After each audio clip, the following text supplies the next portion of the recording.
Tolulase ṣe ìrìnàjò lọ sí ìlú Ìdànrè lẹ́ẹ̀kan sí láti lọ fi òǹtẹ̀ sí ohun tí ó rí bí àpáta Ìdànrè ṣe sọ̀rọ̀ ọ̀rọ̀ tí ó sọ. Láti ọdún rẹpẹtẹ sẹ́yìn bí ọdún àdáyébá tí a ò lè sọ òǹkà ọdún yìí ni kíkọ yìí ti wà ní ara àpáta yìí tí kò sẹ́ni tó mọ bí wọ́n ṣe máa kà bí n tó jẹ́.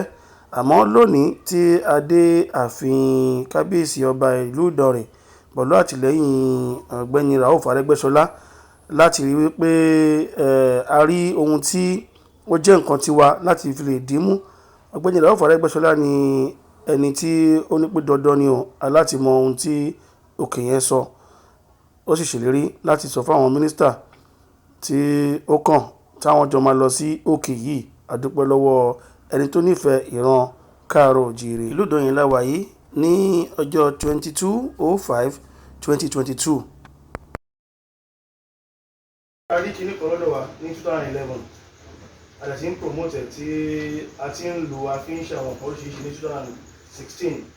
So ọ̀gbẹ́ni Rauf Arẹ́gbẹ́ṣọlá Minister of Interior, so òun gbà tó wà ní gọ́ọ̀mù lárugẹ tí ó ní pé ká fi hàn gbogbo àwọn ọmọ Yorùbá káàkiri ilẹ̀ Yorùbá. Kí ni ta rí lọ́dọ̀ wa lọ́hùn ni pé a rí bí a ṣe máa ń kọ̀wé ní ọjọ́ òun. Àwọn bàbá rẹ̀ sọ fún wa pé Odùduwà ni ó lò kẹ́yìn ní àsìkò tí ojú ò tí fọ́. Ìgbà tó jẹ́ wá fọ́ yẹn àsìkò yẹn ni kíní yẹn ọ̀hún ló mọ́. Tó bá olóye sọnù àwọn ọ̀tí ẹ̀rí lè mọ̀ púpọ̀. Bọ̀bà táwa di kábẹ̀ lọ́hùn yẹn ta rí nínú igbó alálẹ̀ lọ́dọ̀ wa lọ́hùn. So èmi ni mo rí, èmi gbọ́ngàn ni mo rí. So èmi rán ní Ọlọ́run fún ní orí ọ̀fẹ́ láti promote ẹ̀. So à ń promote ẹ̀, a ṣe ní OAU níbí, a ṣe graduation fún àwọn students wa bí i 120 something ní OAU ní February 17 yìí la ṣe ní OAU. So kí láyé fẹ́ràn ni pé ìgbà tí mo wá sí Kebbi tí wọ́n mú mi lọ wò àwọn director Oyinbo kan tí mo wá rí méjì ní ara bẹ̀, mo ń wò ránṣẹ́ méjì ni mo rí. So méjì yẹn kò ní túmọ̀ sí mi ò wọ́rí pé àtẹ̀rí méjì ń bẹ̀. So lọ́rọ̀ àkọsẹ́ nígbà tí about 2 weeks ago mo wá lọ download èyí táwọn èèyàn ti yà pẹ̀lú kámẹ́rà tó dáa, mo wá gbé sínú system mi, mo wá zoom ẹ̀, mo wá rí àwọn ìlà yẹn, mo wá rí dáadáa. So mo wá mú èyí tó jọ alphabet táwa máa ń pa àwọn èèyàn yẹn tàbí ní alphabet Oduduwa yẹn, a wá fi sí ní ẹgbẹ́, a fi sí nígbọ̀kan. Bàtà wá fi sí, mo wá wò, mo wá rí pé ọ̀rọ̀ méjì ló sọ. Ó sọ̀rọ̀ kan báyìí, ó sọ̀rọ̀ kan báyìí. Ọ̀rọ̀ tó sọ sí ibà yìí ṣe kà, tí bí yìí kò ṣe kà, àmọ́ tó jẹ́. So mo wá lọ bá mínísítà ní 10 days ago. Bàtí mo lọ bá, mo ní pé nǹkan tí kíní yìí ó dàbí pé èmi sọ pé ó dàbí pé kíní yìí náà fi kọ́ sí ibẹ̀ o. Ó wá bí ẹni pé kí ló sọ, mo wá ṣàlàyé nǹkan tí lè sọ, ọ̀rọ̀ ní ìmọ̀ tẹ́lẹ̀ sọ. Lọ́wọ́ ní pé kí n wá sí ibi, kí n lọ sí Ministry of Agriculture and Tourism, kí n lọ sí ibẹ̀ ní Àkúrẹ́, pé kí á jọ wò wípé ìjẹ́ nǹkan tí mo rí mẹ́ẹ̀ ni ẹ̀yin náà rí. Ìyẹn àkọ́kọ́. Èkejì, a wá ṣe meeting ní OAU ní àná. Tó wá bí báyìí mo lọ sí OAU ní department tí wọ́n máa ń make research. Mo lọ síbẹ̀, àwọn náà gbé kíni lárugẹ tẹ́lẹ̀. Ni àwọn sọ pé tó bá yẹ kí bẹ́ẹ̀ ni o pé because minister ní pé tí ó bá yẹ pé ohun tí a rí tèmi rí mẹ́ẹ̀ rẹ̀ náà rí tó yẹ kí bákan náà yẹ pé òun fúnra òun á wá síbí. Ó ní kí n máa fẹnu sọ bẹ́ẹ̀ fún yín pé òun fúnra òun wá sí wà ní tóun nìkan lòun máa wá síbí. Òun àti Minister of Information àti Minister of Culture and Tourism àti Education àwọn tó máa wá síbí. So kí n gbé láti Ministry of Culture and Tourism, kí n gbé láti bẹ̀ ká fi wo bó ṣe máa rí. Ìyẹn ni pé ìpele wíwá wa síbí máa jẹ́ ìmejì.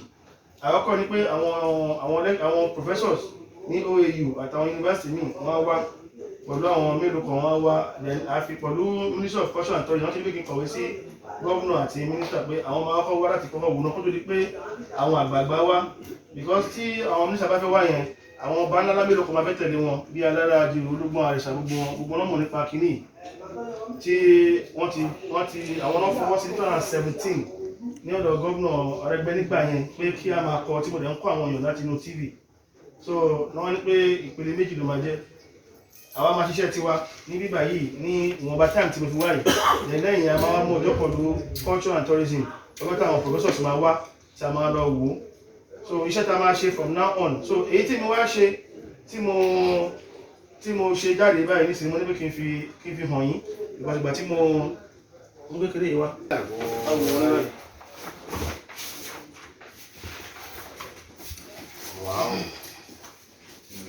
Ṣẹ́rí nígbàtí ṣẹ́rí bó ṣe wà yìí nígbàtí mi kọ́kọ́ wá ohun tí mo rí nì ẹ̀nà máa rí ohun tí mo rí nì ṣẹ́rí tí mo rí àti yìí àti kọlókè bíbà yìí òun ni eléyìí ẹ̀rí sí ni mo rí àti eléyìí àti èyí. So nígbàtí mo àbójú mo fi wò àti kámẹ́rà tó dá mo fi yà so bá tí mo wá kọ́pì eléyìí lórí kọ̀mpútà tí mo wá zoom ẹ̀ ni mo wá rí àwọn alphabet ní kọ̀ọ̀kan eléyìí sí báyìí mo rí pé òun ni then eléyìí ó lọ báyìí òun ni mo wá rí pé eléyìí ó lọ báyìí ó bẹ́ẹ̀ ní báyìí òun ni then eléyìí ó ṣe báyìí òun ni then eléyìí tó wà ń bí òun ni so eléyìí wá sọ pé ìkìlọ̀ ni mí. So ìkìlọ̀ ní mí yẹn àti mọ̀ nǹkan tí yẹn jẹ́ eléyìí wá sọ pé u ní pẹ́ àbí u ní pẹ́ àwọn àmọ́ nǹkan tí yẹn jẹ́ bóyá ó ní tó sound ní èdè bí ìyẹn ni mínísítà ní pé kí n wá confirm pé bó ṣe wà yìí èmi kàn ṣe tèmi àṣẹ draft káfí wo ni o àti ìgbéjáde ní anywhere wípé iṣẹ́ sì kù kí a máa ṣe ní tèmi rí lèmi gbé síbí. So yẹn ni pé àwọn professors wọn yẹn àti culture and tourism gbogbo wa a sì máa wá tá a máa wò kó tó di pé àwọn ọba àti ministers kó tó di pé àwọn wá wò so ìpele ní kíní yẹn pé because this is a breaking news to the whole world wípé àwọn tó kọ kíní yìí sí bí wọ́n ti kọ kíní yìí ní thousands of years so àwọn bàbá so àwọn bàbá wa ń kọ̀wé ta ló kọ kíní yìí sí bí àmọ́ so Odùduwà ló kọ́ ni ta ló kọ́ ni ìmọ̀ bóyá history yẹn wà ní bíbá ẹ̀ but èyí tẹ́mi kọ̀ mọ̀ ni pé ohun tí kíní yìí communicate òun nìyẹn so èyí àmọ́ ohun tó lè jẹ́ so ìyẹn ni mo ní kí n gbọ́ pé bóyá ní ìlú máa tí lọ jókòó okay from Europe okay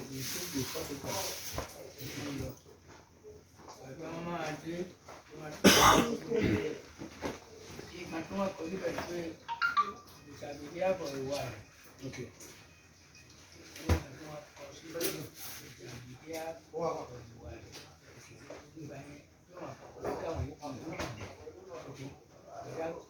Mani ṣe pàtó àwọn kan lọ gbéná sí kíní lókè dàní wọ́n jó That's man tí Kabiyesi sọ pé ẹ kó wọ̀ sọ wúlò pé ló fi pẹ́ o tó wá láti inú wọ́n wá láti bẹ̀rẹ̀ ní Kabiyesi sọ ó gbé iná lọ síbẹ̀ àwọn èèyàn gbéná lọ síbẹ̀. àwọn kan lọ gbéná sí lókè dàní ìgbà yẹn sí wọn lọ jó yóò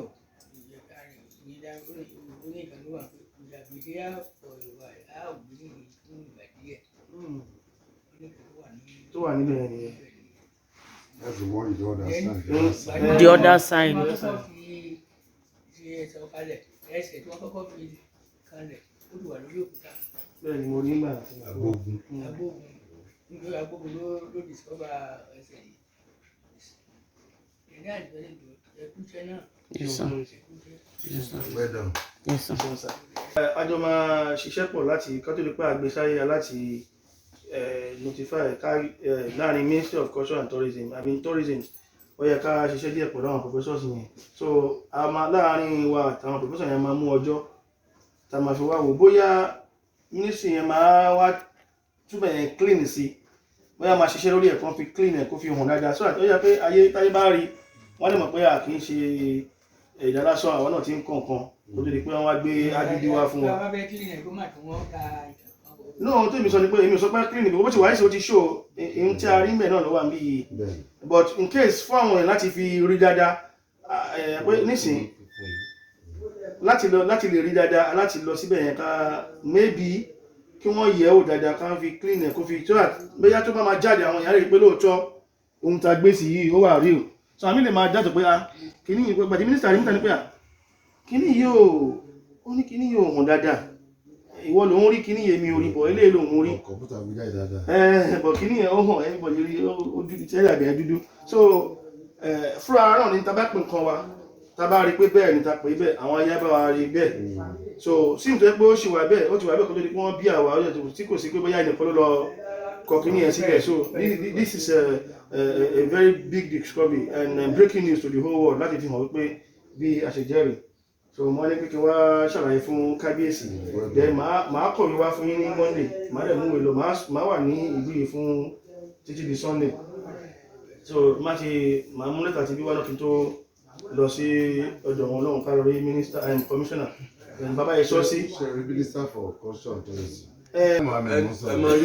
ní Àbújá àbí nínú òun máa ṣe yẹn Arẹ́gbẹ́ṣọlá ló máa ṣe yẹn. ok wọ́n lè rí dọ̀rẹ́ because they never need to no wọ́n fẹ́ wá náà mo sọ fún yín sí pé minister of interior Arẹ́gbẹ́ṣọlá so òyìnbó yẹn gẹ̀ẹ́tì ẹ̀ ní ẹ̀ náà báwo ló ṣe gẹ̀ẹ́tì ẹ̀ ó sọ pé ní pẹ́ láti àwa ó sọ pé àwa ní pẹ́ bí a máa sọ pẹ́lẹ̀.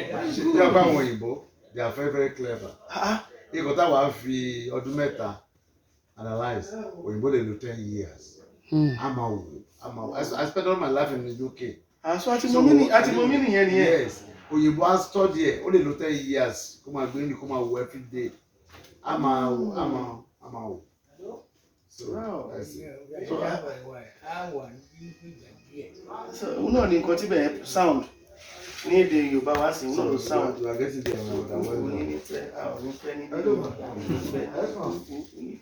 Àwọn abẹ́ fún ìbàjẹ́ náà.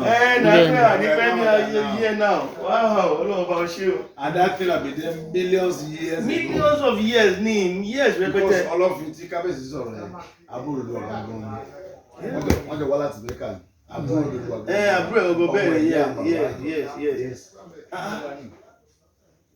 Nígbà tí ò ní wá síbí náà ó ní ẹni ìtọ́ that is why àti ìdàrí sọ pé òun tó dùdú ti yé yín bẹ́ẹ̀. Ifẹ̀ Òkè Ìdànrè. Ifẹ̀ Òkè Ìdànrè ní Benin. Yes, àwọn ní Ifẹ̀ Òkè. Nígbà tí ò ní wá síbí. Ẹ ṣeun kábíyèsí. Ẹ ṣeun.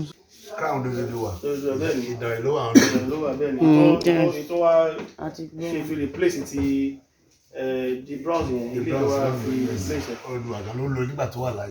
Ẹ ṣeun sọ. Inú mi dùn tí mo meet yín kábíyèsí ìgbà ọdún kan náà máa jẹ́ fún yín o. Ẹ ṣeun prince àwọn ni director play láti secretariat ìpín kan mi wá tí o ní máa wá ní. Ẹ ṣeun tí ẹ wò ó tán láti lè mọ ohun tí ó ṣẹlẹ̀ lẹ́yìn èní ẹ subscribe sí channel wa Oduduwa Alphabet AEBAJIOGBE the only talking alphabet on earth ẹ ṣé.